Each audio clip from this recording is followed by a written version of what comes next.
भाजपा संविधान बदलणार हा विरोधकांनी केलेला अपप्रचार. खासदार अशोकराव चव्हाण यांचे वक्तव्य. आपण पाहत आहात नेतानगरी न्यूज चॅनल. नेतानगरी न्यूज चॅनलमध्ये आपल्या सर्वांचे स्वागत. दिनांक आज 16 फेब्रुवारी 2024 रोजी भारतीय जनता पार्टी मध्यवर्ती प्रचार कार्यालय बोरबन फॅक्टरी नांदेड येथे भाजपाची पत्रकार परिषद संपन्न झाली. माजी मुख्यमंत्री तथा खासदार अशोकराव चव्हाण यांनी प्रसार माध्यमांशी संवाद साधला. यावेळी बोलताना खासदार चव्हाण यांनी भाजपाने प्रसिद्ध केलेल्या जाहीरनाम्यातील माहिती सांगितली. जाहीरनाम्यातील वन नेशन वन इलेक्शन हा समान नागरी कायदा लागू करणार असल्याचे सांगितले.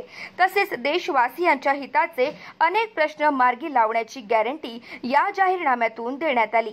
पुढे बोलताना खासदार अशोकराव चव्हाण म्हणाले की भारतीय जनता पार्टीच्या 400हून अधिक जागांवर निवडून आल्यास संविधान बदलणार अशी भाषा विरोधकांकडून होत आहे.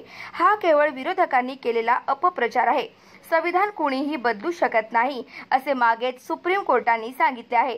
तसेच नांदेड लोकसभा मतदारसंघातील उमेदवार खासदार प्रतापराव पाटील चिखलीकर यांच्या प्रचारासाठी नांदेडमध्ये देशाचे पंतप्रधान नरेंद्र मोदी यांची 20 एप्रिल रोजी जाहीर सभा होणार असल्याची माहिती त्यांनी दिली. यावेळी नांदेड लोकसभा मतदारसंघातील उमेदवार खासदार प्रतापराव पाटील चिखलीकर, माजी आमदार ओमप्रकाश पोकर्णा, भाजपा महानगराध्यक्ष दिलीप कंदकुर्ते यांची उपस्थिती होती. पहा नेतानगरी न्यूजचे सविस्तर वृत्त. स्वाभाविक आहे, विशाल पाटलासारख्या काळाचा कार्यकर्ता अन्याय होतो, त्याला पर्याय काय? सांगलीची चांगली जागा ही शिवसेनेकडे जाते. काँग्रेसची पारंपरिक असलेला बेस असलेली भिवंडीची जागा असो, सांगलीची जागा असो, मुंबईच्या जागा असो, त्या महत्त्वाच्या जागा जर ते काँग्रेस पारंपरिक घेत नसेल किंवा मिळत नसतील ते दुर्दैव आहे. म्हणजे अतिशय कमजोर नेतृत्व महाराष्ट्रात असल्यामुळे महाराष्ट्रातल्या महत्त्वाच्या जागा या नाईलाजाने त्या ठिकाणी दिल्या जात आहेत. त्यामुळे हा विषय त्यांचा आहे, आमचं काही म्हणणं नाही. मोदी सरकारची म्हणजे हुकुमशाहीची 100% गॅरंटी आहे. उद्धव ठाकरे यांची टीका आहे, मोदी सरकार म्हणजे 100% हुकुमशाहीची गॅरंटी. निवडणुकीमध्ये हुकुमशाही, लोकशाही, घराणेशाही या गोष्टी बोलल्या जातात. शेवटी जनताच ठरवते ना. शेवटी जनमताचा कौल कोणाच्या बाजूला राहतो यालाच महत्व आहे. सर, संजय राउत ने टीका की है इलेक्टोरल बॉन्ड पे कि ये सबसे बड़ा भ्रष्टाचार है और प्रधानमंत्री मोदी उसको समर्थन करते हैं. समर्थन करने का समय जब कानून बनाया जाता है, लोकसभा में कानून पारित किया जाता है, तो हम किस बेस पे कहते हैं कि illegal? It is a law के अनुसार वो कानून पे तब्दीली के कारण उस पर इलेक्टोरल बॉन्ड्स को फैसला हुआ. सर, अभी ये पता चल रहा है कि उसकी आड़ में पूरा एक्सटॉर्शन रॉकेट चल रहा था, बड़े बड़े एक्सटॉर्शन किया जा रहा है. देखिए ये पूरी बातें सामने आ रही है. देखिए ये इंटरप्रिटेशन का मामला है. जो भी सच्चाई हुई इसमें लगता है साबित करें की एक्सटॉर्शन हुआ है.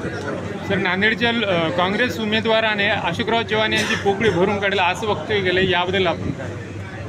ते सांगितलं की अशोक चव्हाणांच्या बद्दल काळजी करण्यापेक्षा नायगाव विधानसभा मतदारसंघाची पोकळी पहिलीच आहे, त्याच्यावर काँग्रेसची चिंता करेल.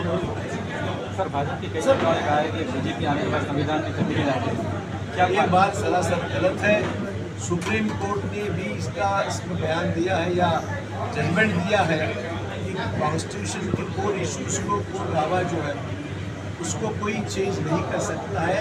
भले कौन सी भी गवर्नमेंट कितनी भी मेजॉरिटी को, कॉन्स्टिट्यूशन में जो बेसिक प्रिंसिपल्स है उसको चेंज नहीं हो कर सकते. कॉन्स्टिट्यूशन सुप्रीम कोर्ट ने कहा.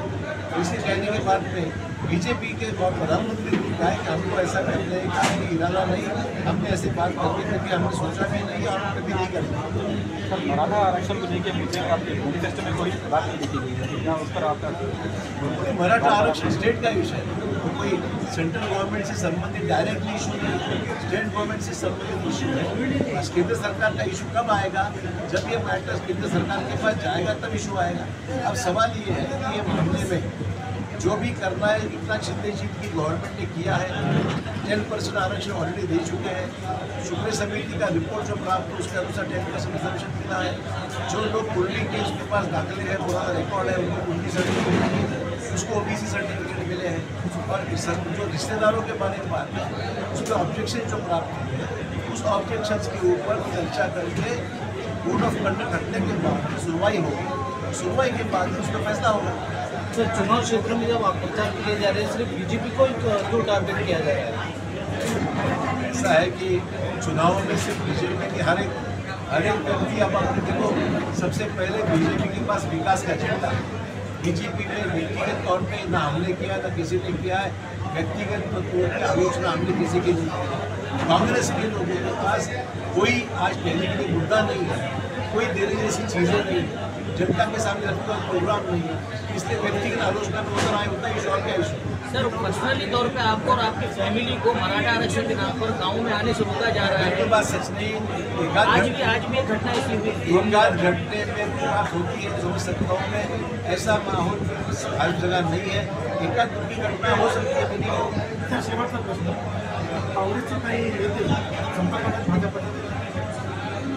काँग्रेस लोक दोन बोलतो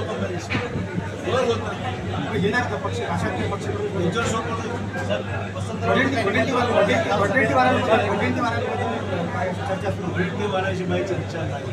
नांदेडमधले अनेक काँग्रेसचे नेते माझ्या संपर्कात आहेत। लोकसभेचे उमेदवार वसंतरावने काल एका सभेत सांगितलं की आपण त्यांना फोन केला त्यांना फोन करायला मला गरजच काय? ते असताना काँग्रेसमध्ये असताना बायगाव मायनस आहे, त्यांना स्वतःला मायनस आहे, त्याचा उपयोग काय?